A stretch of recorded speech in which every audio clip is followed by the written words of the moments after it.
വിമർശനം നിങ്ങൾ ഈ വിമർശനം മാത്രമേ ഉള്ളല്ലോ, നിങ്ങൾക്കൊന്നും വേറെ പണിയല്ലേ വയ്ക്കുന്നത്.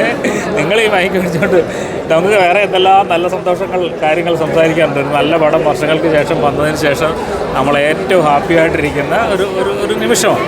അപ്പോൾ നമുക്കതിനെ എല്ലാവർക്കും കൂടെ ചേർന്ന് സന്തോഷത്തോടുകൂടി ആഘോഷിക്കാം. പലരും പലതും പറയുന്നതൊക്കെ നമ്മുടെ കാര്യമല്ലല്ലോ, അതൊന്നും നമ്മൾ ഗവനിക്കേണ്ട കാര്യമല്ല. അത് വാദങ്ങളോടൊന്നും നമ്മുടെ കാര്യമില്ല. അപ്പോൾ അതൊക്കെ ചുമ്മാതെ സോഷ്യൽ മീഡിയയിൽ നിന്ന് 3-4 പേര് പറയുന്ന എന്തെങ്കിലും കാര്യത്തിനൊന്നും നമ്മൾ സമയം മെനക്കെടുത്താനില്ല. അതുകൊണ്ടാണ് കേട്ടോ.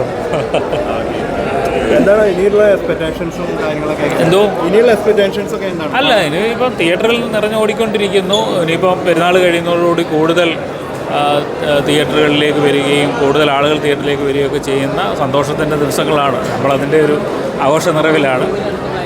പലയിടത്തും ഇതുപോലെ തിയേറ്റർ വിസിറ്റുകൾ സംഘടിപ്പിച്ചിട്ടുണ്ട്.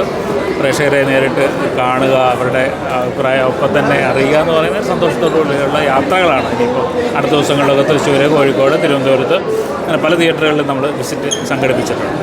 വളരെ ഉന്നയിക്കുന്ന ഒരു